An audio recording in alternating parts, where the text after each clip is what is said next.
I woke up in a hospital bed after a terrible crash, barely able to move, only to learn that my husband had never come to see me. At first, I thought he was unreachable. Then the truth hit harder than the accident itself. While I was fighting to stay alive, he had told everyone I was dead, changed the locks on our home, and started a brand new life with another woman. But what he didn't know was that I had just inherited millions from my uncle and I was awake enough to fight back. The hospital room was silent, except for the steady rhythm of the machines hooked up to me. I'm Chloe, I'm 35, and I never thought I'd inherit $15 million from an uncle I barely knew. I shifted, and a jolt of pain reminded me of the crash. That's when the door opened.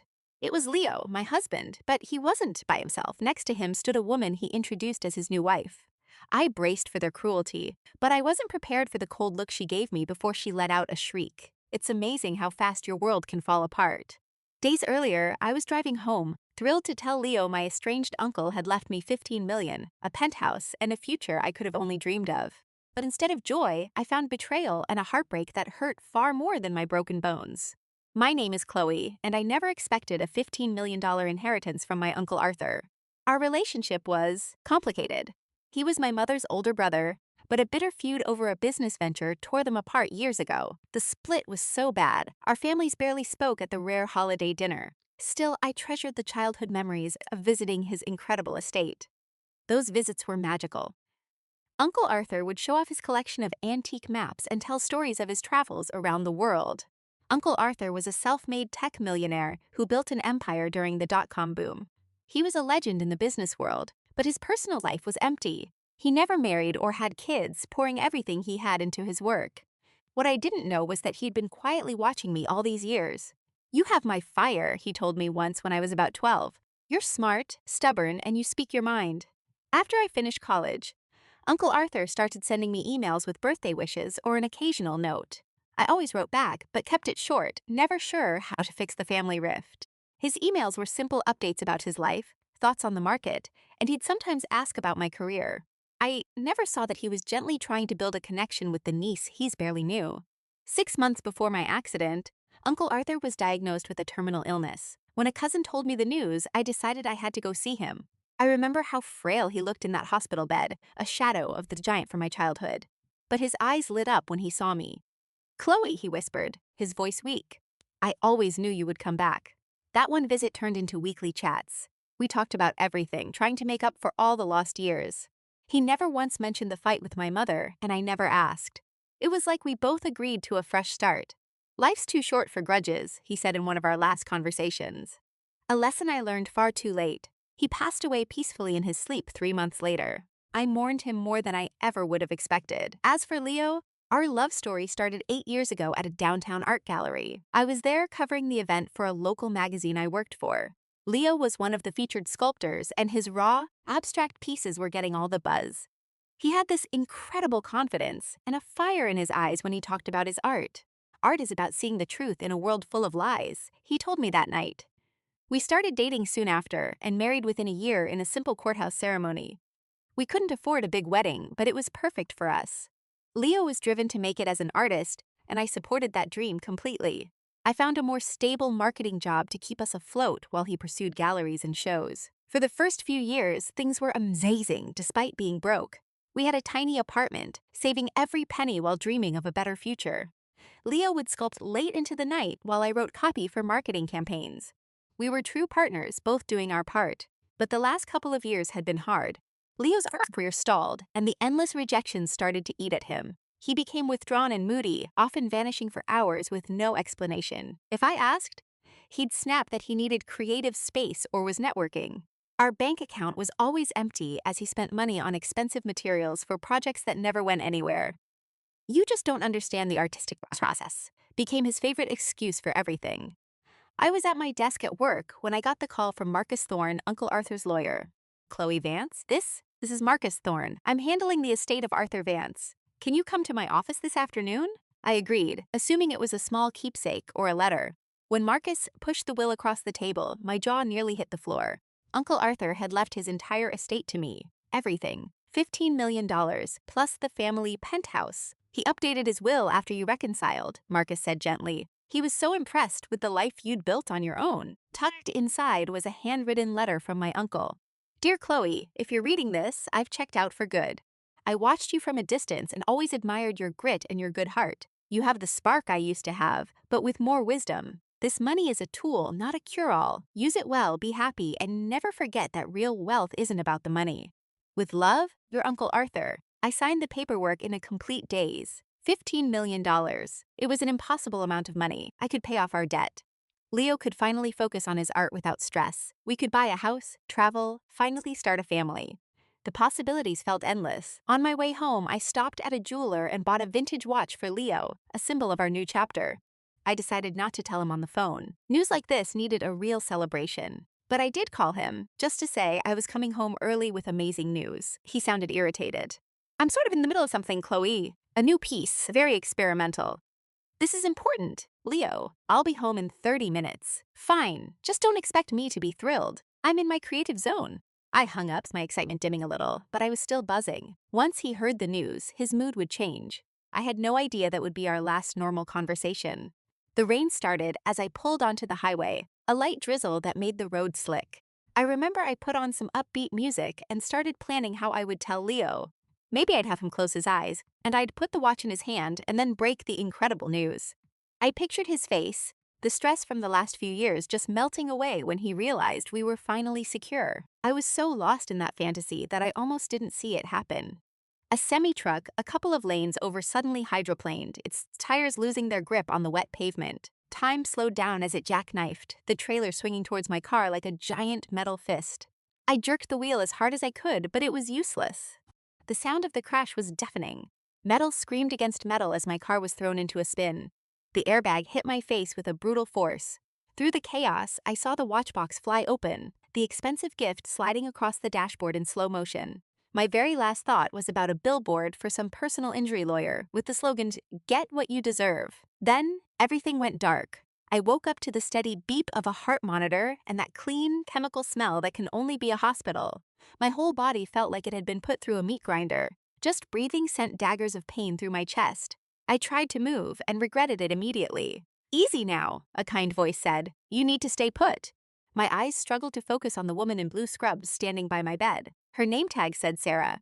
"What happened?" I whispered. "You were in a very bad accident on the interstate," Sarah explained, checking one of the IV lines. "You've been unconscious for almost 2 days." 2 days? The words felt like a punch. My husband. Does Leo know I'm here? Sarah's expression flickered. "We called the emergency number in your phone and left several messages, but he hasn't come yet." Even through the fog of painkillers, I felt a sharp sting of confusion. "Not yet, but I'm sure he'll be here soon," she said, though her voice didn't sound convinced. Later that day, a Dr. Evans came in to go over my long list of injuries. 3 broken ribs, a bad concussion, and a compound fracture in my leg that now had surgical pins holding it together. "You were incredibly lucky," he said.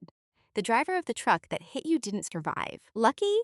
Lying there, unable to even reach my husband, I didn't feel very lucky. I kept calling Leo's phone, but it went to voicemail every single time. I sent texts that were marked as delivered, but they went completely unanswered. With every hour that passed without a word, my anxiety grew. Sarah, my nurse, became my only confidant. She'd pop in even on days she was my nurse, always with an extra smoothie or just to talk if she had a minute. "Still nothing?" she asked. On day 3, as she helped me with my lunch tray, I just shook my head, pain shooting through my neck. I don't get it. Even if his phone was dead, he'd know I was missing when I never came home. Day 4, I finally got a text from Leo. It was about the accident, buried in the skyscraper project. "I'll swing by when it calms down." Not a word about how I was. No offer to help. Just that. "That doesn't sound like him," Sarah said, frowning at the text. "Do you have anyone who can go check on him?" I tried my best friend, Jenna, but she was weird on the phone, giving me flimsy excuses about why she couldn't come to the hospital just yet. When I pushed her about Leo, she immediately changed the subject. After a full week in that bed, my gut was screaming that something was wrong. On Sarah's tablet, I logged into our shared credit card account and saw something that made my blood run cold. Leo had been at the Azure Lounge, a ridiculously expensive rooftop bar, with a post captioned "Toasting to a New Chapter." My hand was shaking as I dialed his number again. He actually answered this time, his voice sharp over the sound of loud music. "Leo, I'm in the hospital. I've been here for a week. Where are you?" There was a short pause. "Look, Clara, I'm in the middle of something big here." Bigger than your wife being in a hospital bed. Another pause. This one felt like an eternity. When he finally spoke, his voice was ice. I don't have the time or the money for a liability, Clara. Some of us are actually going somewhere with our lives. Then he hung up. I just stared at the phone, the screen going black as tears blurred my vision. A liability? I had just inherited $12 million from my uncle. More than that, I was his wife and I was hurt and all alone. An hour later, Sarah found me sobbing and had to call for a sedative. As the drug started to pull me under, one thought just kept repeating itself in my head. Something was deeply, horribly wrong. The days after Leo's cruel phone call were the darkest I've ever known. I couldn't eat. I barely slept. I just cried until my eyes were swollen shut. The pain from the car wreck was nothing compared to this absolute gutting of my heart. 7 years we were married, and it ends like this? With a phone call so cold, it felt like I was talking to a complete stranger. Sarah got so worried she called in Dr. Evans, the hospital psychologist. She was a small woman, with kind eyes but a no-nonsense way of talking. She didn't offer any cheap platitudes. What you're experiencing is multiple layers of trauma, she explained in our first meeting. The physical accident, the emotional betrayal, and the complete shock of being abandoned. It's perfectly normal to feel like you're completely lost. Did he know? I whispered, not even sure who I was asking. About the money, I mean. What money? Dr. Evans asked gently. I hadn't told anyone at the hospital about my inheritance. It just felt so small next to everything else. But now I wondered if it was the reason for Leo's bizarre behavior. I inherited $12 million the day of the crash, I told her. I was actually on my way to tell Leo when it happened. Dr. Evans' eyebrows shot up. Well, that certainly adds a complicated new element to the situation. 2 days later, Jenna finally showed up at my room. She crept in holding a sad-looking bouquet of tulips, and she wouldn't even look me in the eye. You look awful, she blurted, then immediately cringed. Oh God, I'm sorry, why have you been avoiding me, Jenna? I asked, too tired and drugged up for pleasantries. She collapsed into the visitor's chair, dropping the flowers onto her lap.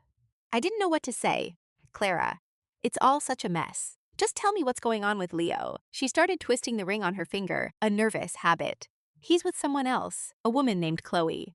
The words hit me with the force of another collision. What do you mean with someone else? We're married. He's been telling everyone that you didn't make it through the accident, she whispered, her own eyes filling with tears. He had a small memorial service at your apartment last week. I couldn't go. The hospital room started to feel like it was spinning. He told people I was dead while I was lying right here fighting to recover. Jenna just nodded, looking miserable. I only knew you were alive because Sarah called me yesterday. Leo blocked you on everything. He even changed the locks on your front door. Show me, I demanded, my voice raw. Show me this woman. Hesitantly, Jenna pulled out her phone and opened up her Instagram. And there he was. My husband. His arm was wrapped around a slim, dark-haired woman. They were at some fancy gala, holding champagne glasses, looking for all the world like a couple who had been together forever. Something about her face felt weirdly familiar. She looked younger than me, maybe in her mid-20s, dressed in a designer gown, with features that were an echo of my own. Her name is Chloe Durand, Jenna said. She's an intern at his architecture firm. Friends say they met about 3 months ago. 3 months. While I was taking care of my dying Uncle Arthur, Leo was starting a new life with this woman. I felt sick. There's more, Jenna added, her voice dropping to a whisper. People are saying they got married last weekend. Just a quiet thing at the courthouse. Married. My husband declared me dead and married another woman, all within weeks of my accident. The sheer scale of his betrayal was too much. I couldn't breathe. Sarah, who'd been checking my chart nearby, rushed over when my heart rate monitor started screaming. Okay, that's enough for one day, she said firmly, ushering a stunned Jenna toward the exit. I'm so sorry. Clara, Jenna called over her shoulder. I should have told you. After she was gone, Sarah just sat with me, her quiet presence a small anchor in my storm. You need a lawyer, she finally said. This isn't just a cheating husband, Clara. This is criminal fraud. She was right. With her help, I called my family's attorney, Mr. Grant, the next morning. Clara, thank goodness. I was getting worried. The lawyer said, I've been trying to reach you about some very disturbing activity. Let me guess, I said, the bitterness sharp on my tongue. My husband has been asking about my inheritance. Worse, he came to my office with a death certificate, claiming to be your next of kin. Said you died tragically in the crash. The documents were convincing fakes, but they didn't hold up under real scrutiny. He's trying to steal my money, I said, the full picture finally locking into place. It would appear so. And he wasn't alone. He brought a young woman with him he introduced as your long-lost sister, claiming she had a right to a portion of the estate. I answered automatically, I don't have a sister. Then I froze. What was her name? Something French. Chloe, I believe. A French last name. The familiar face. The unsettling resemblance everyone always pointed out between us. The timing of her arrival in Leo's life, right as Uncle Arthur's health took a final downturn. Mr. Grant, I need you to run a full background check on this woman. And I need you here at the hospital tomorrow. I think my husband is running a very elaborate scam, and I need to be ready for him. That night, sleep was impossible. My mind was racing, trying to connect all the jagged pieces of this nightmare. How did Leo know about the money before I even told him? Why pick a mistress who could pass as my sister? And why did she feel so familiar, beyond just a passing resemblance? By dawn, a sickening theory had begun to form, one so twisted I could barely stand to consider it. I had Sarah install a small security camera in my room, hidden on a bookshelf. Then, using Jenna's phone, which she'd tearfully offered, I sent Leo a text. I know about the money. Clara is awake and remembers everything. You better fix this before she talks. The response was almost instant. We'll handle it today. Delete this conversation. So they were coming, and I was finally going to get some answers. I spent the morning preparing for the confrontation, trying to shore up my mental and physical strength. Sarah helped prop me up in bed, arranging the pillows to make me look just a little more helpless than I actually was. Dr. Evans gave me a crash course in staying calm, no matter what they said. Remember, you hold all the cards here, she told me. His words, his actions, they can't touch you unless you let them. Mr. Grant arrived just after noon, his briefcase full of documents. He took a seat in the corner by the window, out of the direct line of sight from the door. The tiny camera Sarah put in place was recording, its lens aimed right at the foot of my bed. Are you absolutely sure about this? Mr. Grant asked, his expression full of concern for my fragile state. We can handle all of this through official channels. I need to see his face, I said simply. I need to understand why. At precisely 2 p.m., there was a soft knock on my door, my heart hammered against my ribs, the monitor betraying my anxiety, even as I kept my face a mask of calm. Nina squeezed my hand, then moved to block the bathroom door.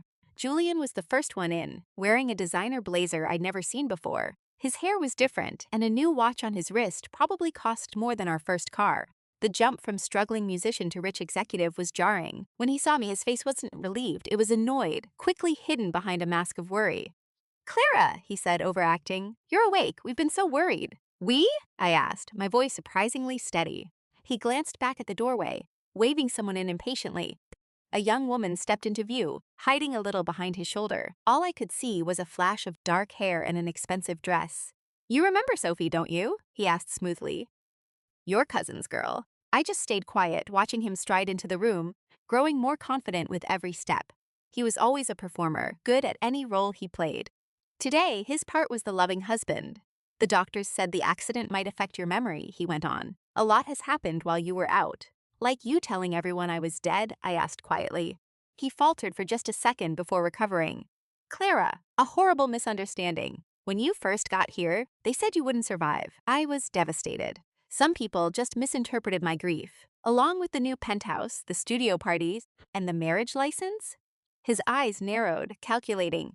You've been listening to gossip, darling. That's not good for your recovery. What's important is you getting well and sorting out the financial details. He pulled some papers from his jacket.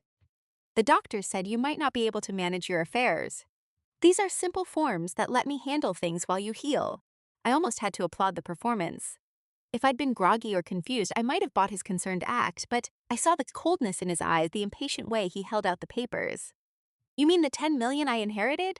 I asked bluntly. His face twitched shock, quickly covered up. You remember that? Yes, of course. A wonderful gift, but also a great burden. With your condition, the stress of managing that kind of money could set you back. How very thoughtful of you to worry about that. He smiled, mistaking my calm for surrender. I've always put you first, Clara. Is that why you froze my bank accounts, changed the locks on our home, and told my parents I was gone?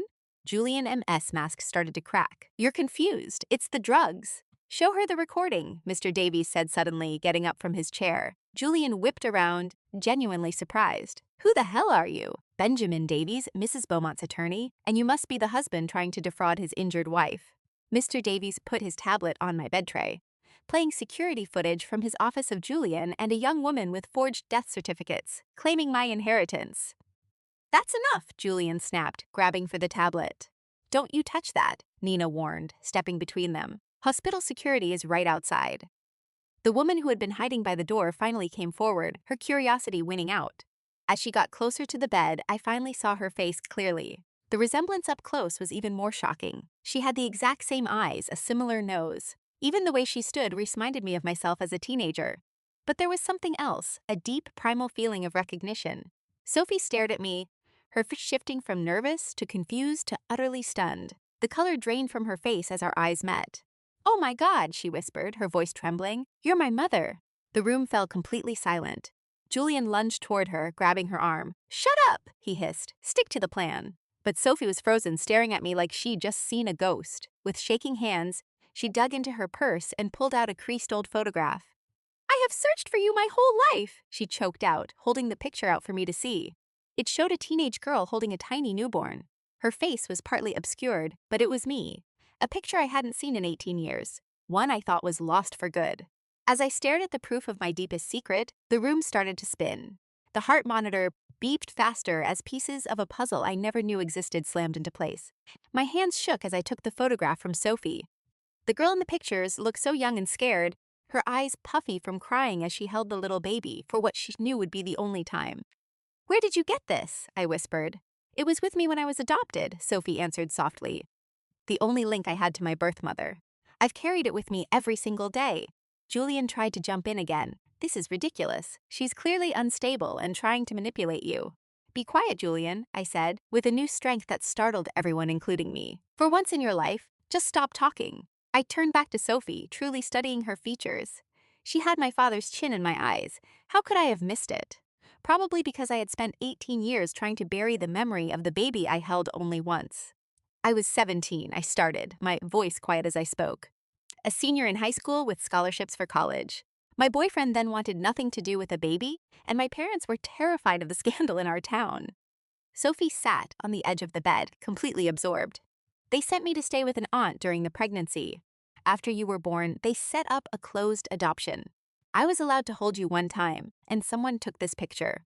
I never knew they gave a copy to you. My adoptive parents told me it was the only thing that came with me," Sophie explained. "They were incredible people who never hid that I was adopted. When I turned 18, they supported me looking for my birth mother." "How did you find Julian?" Mr. Spies asked, his lawyer's mind still trying to connect the dots. Sophie looked uncomfortably at Julian, who stood rigid with anger by the window. "I didn't find him. He found me," she confessed. "About 3 months ago, he came into the cafe where I work. He said he knew who my birth mother was." The pieces clicked together with a sickening finality. "The memory box," I said, looking right at Julian. "You found it when we moved last year." Julian didn't answer, but his guilty expression told me everything. I had kept a small wooden box with a few things from that time: the hospital bracelet, a tiny hat, and my copy of the photo. I thought I'd hidden it so well. "He told me you'd been searching for me too," Sophie continued. "That you were wealthy but estranged from family and wanted to reconnect, but were scared of being rejected." "And when did marriage get involved?" I asked, my voice laced with bitterness. Sophie flushed with embarrassment. "It happened slowly. He was so kind, so interested in helping me find you. When he proposed 2 weeks ago, he said it would make you happy to see me settled with someone you trusted. It all felt so romantic. Then my accident happened, and suddenly I seemed to be worth more dead than alive. I finished for her." Julian finally snapped. "You have no proof of anything. This is just circumstantial emotional manipulation." Mr. Davies cleared his throat. "Actually, we have quite a bit of proof, including your attempts to access Clara's accounts, the forged death certificates, and now this recorded confession. Not to mention bigamy, since you're still married to my client." "What I don't get," Nina cut in, "is why go through all this? Why not just stay married to Clara and enjoy the inheritance together?" I looked at Julian, really saw him for the first time, and knew he never loved me. I was just convenient. A steady paycheck while he pursued his music dreams. But $10 million called for a much bigger con. "The will has a special clause," Mr. Davies explained. "If Clara had died with no children, a large chunk of the estate would go to charity. But with a direct heir, the full inheritance stays in the family." "I get it," I said, "and as Sophie's husband, Julian would control all of it." Sophie shot up from the bed, putting distance between herself and Julian. "You used me. All those things you said about caring for me, about our future." "Don't be naive," Julian sneered. "It was a win-win deal. You wanted a mother, and I helped you. The money was just a bonus." "By declaring me dead and marrying my daughter?" I asked, disgusted. "Half the money would have gone to her anyway once you two connected." Julian argued, his true colors showing. You were just speeding up the process with fraud, Mr. Davies corrected, and possibly attempted murder if Clara's injuries had been fatal. Adrian's face hardened. You can't prove a thing. We don't have to, I said quietly. You've done enough. I looked at Aurora, her whole world just imploded. I am so sorry you were dragged into this mess. She dabbed at her eyes. My entire life, I dreamed of finding my birth mother. But not like this. Adrian made a sudden move for the door. This is insane. I'm gone. I wouldn't, Benjamin said, his voice level. Security is right outside, and I've already filed the initial charges. Leaving now just adds fleeing to the list. Right on cue, 2 security guards filled the doorway. Adrian's eyes darted around the room like a cornered animal, searching for an escape.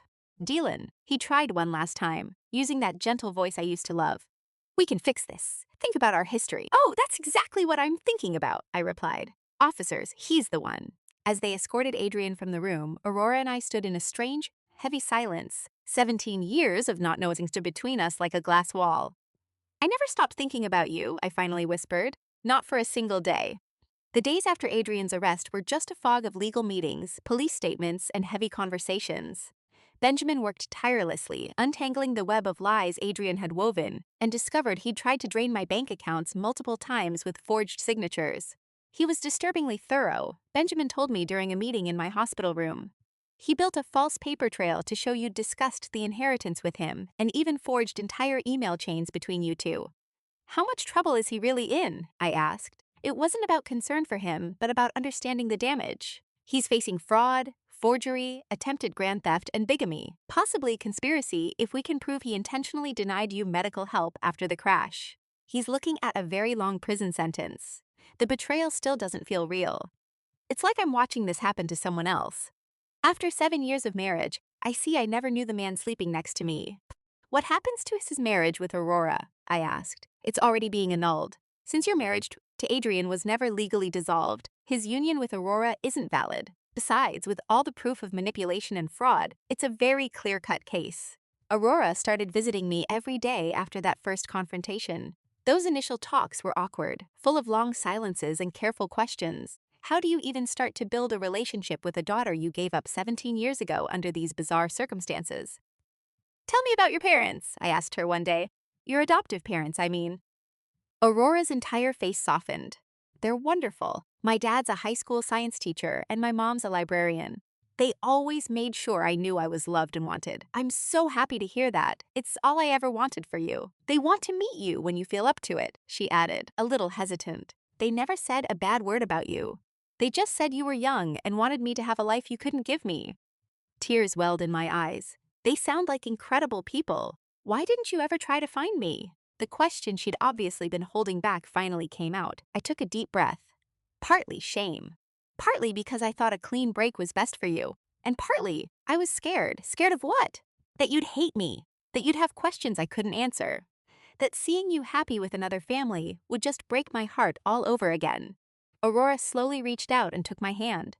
I could never hate you. I have questions, sure, but I know you were just a kid in an impossible situation. Her forgiveness offered so freely unlocked something deep inside me.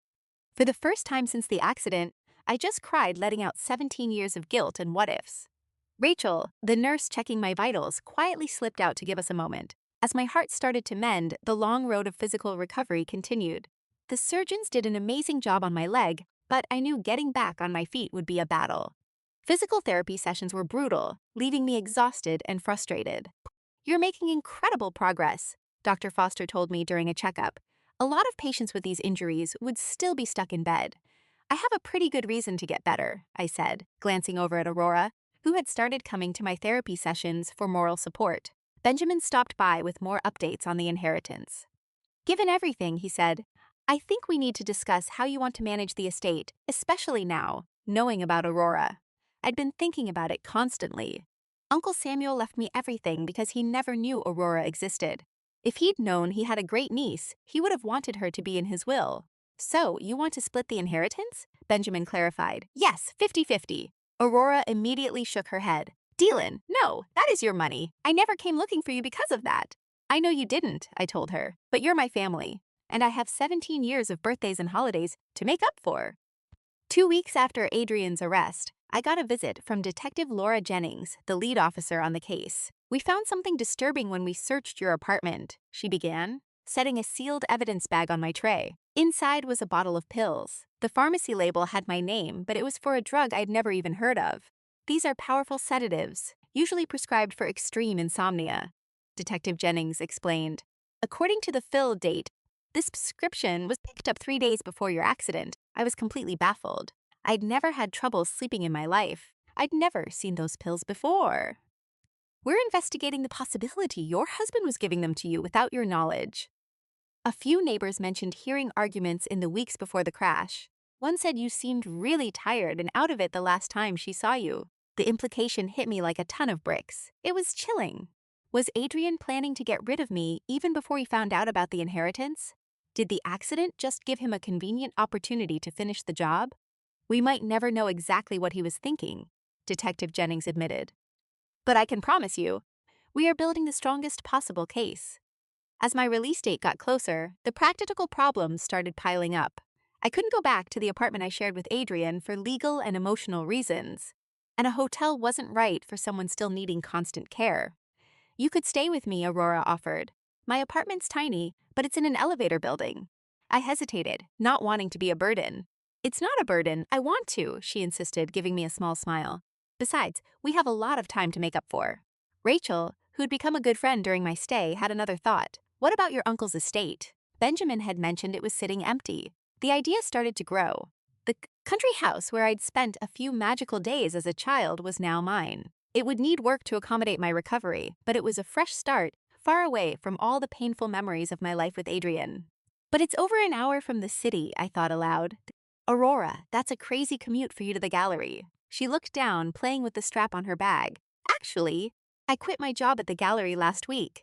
Too many bad memories of Adrian and how he used that place to manipulate me. So what are you going to do now? She paused for a moment. I've been thinking about going back to school. I always wanted to study psychology. Maybe I could focus on helping adoptees and birth parents navigate their reunions. The timing felt like fate. It was almost too perfect. The estate has plenty of room.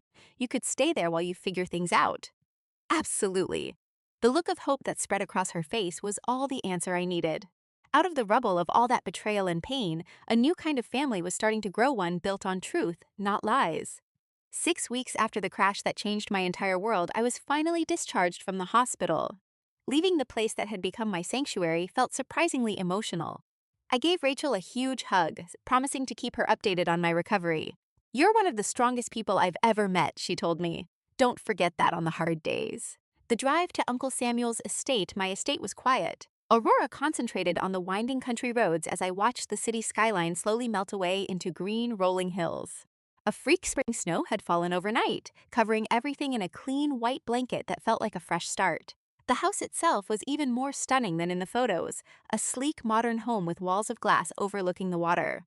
My lawyer, Robert, had already arranged for modifications for my recovery, installing ramps, setting up a first-floor bedroom, and adding grab bars. What do you think? I asked Maya as we pulled into the driveway. It's incredible, she whispered, her eyes wide. It's like something from a magazine. Those first few weeks were an adjustment for us both. We were mother and daughter, yes, but we were also strangers, carefully learning each other's rhythms and finding our place in this brand new life we were building together, from scratch. I learned that Maya was an early bird who loved to sing off-key in the shower. She learned that I was basically useless until I'd had my second cup of coffee. These little discoveries were the threads that slowly started to weave us together. My physical recovery was slow and steady, with a therapist visiting 3 times a week. The sharp shooting pains eventually faded into a dull ache. As my body healed, I graduated from a wheelchair to a walker, and then to crutches, with each milestone celebrated by cupcakes Maya would buy from a local shop. But healing my heart was a much more complicated journey. Dr. Evans and I continued our therapy sessions over video call, helping me unpack not just Leo's shocking betrayal, but the sudden reappearance of the daughter I had given up. She warned me that relationships born from crisis can be incredibly intense, but also very fragile. She urged me to give myself and Maya the time and space to build a real, lasting bond. Taking her advice, Maya and I created our own rituals to make our strange situation feel normal. We started having Sunday movie nights, trying out new recipes on Thursdays, and taking short walks around the property as I got stronger. We talked about everything and nothing, slowly filling in the 17-year silence between us. One evening, about 3 months after we moved in, Maya nervously raised a topic we'd both been avoiding. "I'd like you to meet my parents," she said softly. "My adoptive parents, I mean." A knot of pure anxiety tightened in my stomach. "Do they hate me?" "No," she said firmly. "They always spoke about you with kindness. They knew you were in an impossible situation." We set the meeting for the following weekend. I spent days worrying about what to wear, what I would say, and how I could possibly thank the people who raised the daughter I couldn't keep.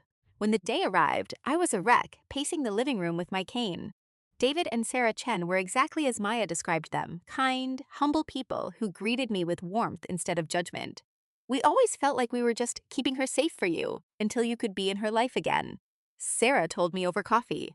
"We're so grateful that day has finally come, even under these difficult circumstances." Their generosity was humbling. Instead of seeing me as a threat to their relationship with Maya, they treated me like a new part of their extended family. By the time they left, we'd already made plans for holidays and birthdays, creating our own unique, blended family. All the while, the legal case against Leo loomed over our new beginning. I attended the court hearings when I had to, facing him from across the room with a strength I never knew I possessed. The charming, magnetic architect I'd married was gone, replaced by a sullen, diminished man in an orange jumpsuit. When he was finally sentenced to 8 years for fraud and embezzlement, I didn't feel happy or satisfied, just a quiet sense of relief that the chapter was finally over. "Do you still love him?" Maya asked me after one particularly draining day. "No," I answered honestly. "I miss the man I thought he was, but that man never really existed. He was just a facade Leo designed. As the seasons changed, so did we. We planted a garden that spring, turning neglected soil into something full of life. I found a surprising amount of joy in nurturing those plants, maybe because it felt like I was nurturing my own rebirth. With Robert S. Financial Advice, we established a charitable foundation in my Uncle Arthur's name, dedicated to helping young single mothers and promoting ethical adoptions. The irony wasn't lost on me, but it felt like the perfect way to create something meaningful from my own painful past. Maya started university that fall, commuting to campus while still living at the house. Her passion for psychology colored everything she did, always analyzing the deeper motives behind people's actions. "You would have made a terrible architect's wife," she teased me one night as we watched the sunset from the deck. "Too practical, too grounded. And yet I tried to be one for 7 years," I replied with a wry smile. "Because you believed love meant sacrificing your own dreams for someone else's." Her words hit me hard. "When did you get so wise?" "I had great parents," she answered simply. "All 3 of them." As my physical recovery started to plateau, I began to think about my own future. My old career in finance, which I'd pursued mostly to support Leo's ambitions, no longer held any appeal. With my financial future secure, I had the chance to completely reinvent myself. I started writing, at first just as a form of therapy, but it slowly grew into something more serious. My story, though fictionalized, was emotionally true, and it began to take the shape of a novel. The process itself was healing, like turning pain into purpose.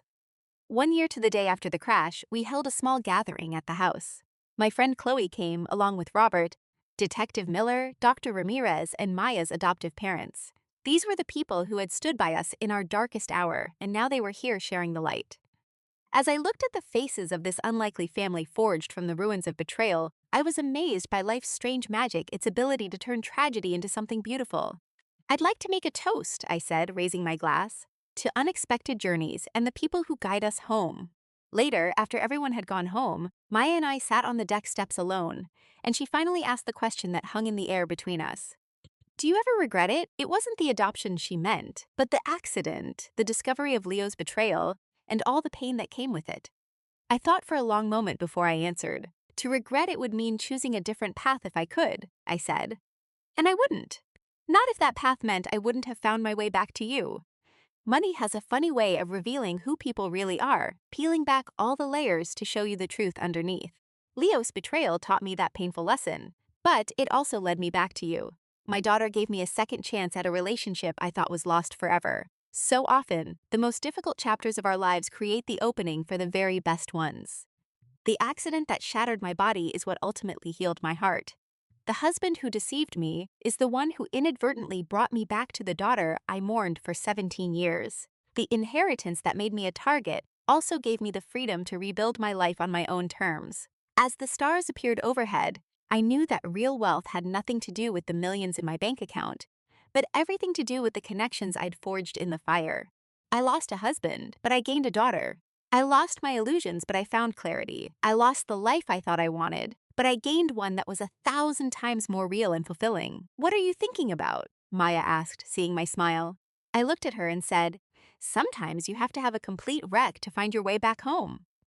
Has a betrayal in your life ever unexpectedly led to something good? I would truly love to hear your stories in the comments below.